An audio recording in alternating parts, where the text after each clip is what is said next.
Well, right now, some new questions about our privacy as two major secure email service providers shut down entirely over the last 24 hours. One of them is called LavaBit. It's a service reportedly used by NSA leaker Edward Snowden to communicate over email without surveillance. The company announcing its suspension, saying it could not legally explain why, but it didn't want to be complicit in crimes against the American people. That's their quote. LavaBit's information may be of interest to investigators looking into Snowden's leak. Now, after that announcement, another company did almost the same thing. Silent Circle shutting its email service as a protective measure and destroying its own servers. The closures are raising some new concerns that even if email is encrypted, the government can still get to them. Judge Andrew Napolitano, our Fox News senior judicial analyst, is joining us. And I want to share with you, Judge, what the owner of LavaBit had to say in an open letter to anyone that's interested. He said, "This experience has taught me one very important lesson. Without congressional action or a strong judicial precedent, I would strongly recommend against anyone trusting their private data to a company with physical ties to the United States." What do you make of that? Well, to a company with physical ties to the United States, meaning that the United States government will come knocking on the door of computer servers and say, you have an obligation to help us out.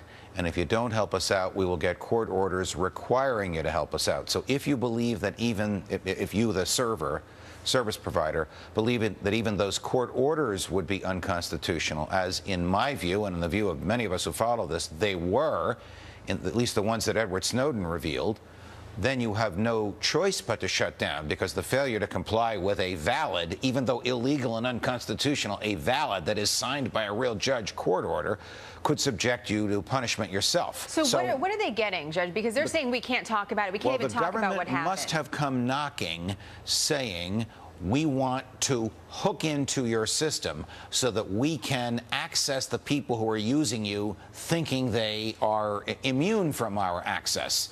And the server said, forget about it. And the government said, well, then we'll shut you down. And the server said, this is my hypothecating. I don't know, because he can't tell us, and I'll tell you why he can't tell us in a minute.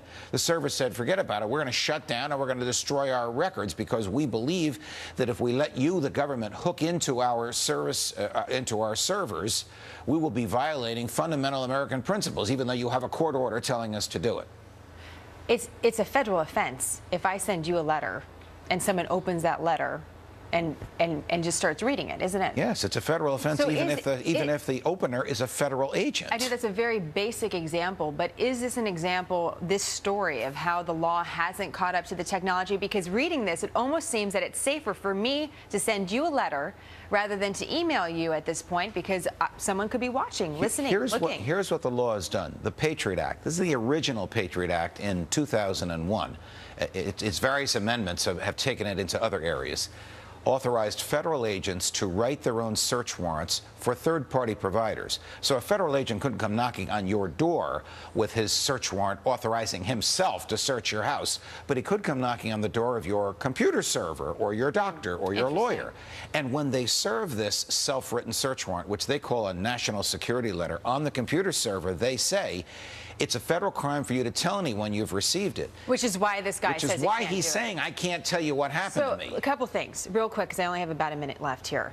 Some say the effect of this is that U.S. companies that are based here that are doing this encrypted service are going to move offshore. So they're going to be out of reach. They're going to be in different domains. We're not going to be able to access them and the government as easily. That's one effect. But we have to bring in this other story from this week as well. We have a worldwide closing of our embassies overseas because of some sort of correspondence between our enemies. And that is used as validation, what we've heard, as a reason why these programs have to exist. So how do we take in these stories together? The government quite prudently decided to shut down the embassies because it learned from sources in Yemen of real grave danger. That's what they say, but we're also hearing, Judge, that there was something bigger going on that we don't really know about. In the Arabian Peninsula. Here's the question for the president this afternoon. Why do you have to get every email and every text message and every phone call of 330 million innocent Americans in order to capture the bad guys on the Arabian Peninsula? Why do you have to have in your possession the entire haystack in order to get a few needles? I'd like to hear him answer that. We'll see if he does. 3 p.m. Eastern Time. Judge, thank you. Pleasure, Jenna. Kelly?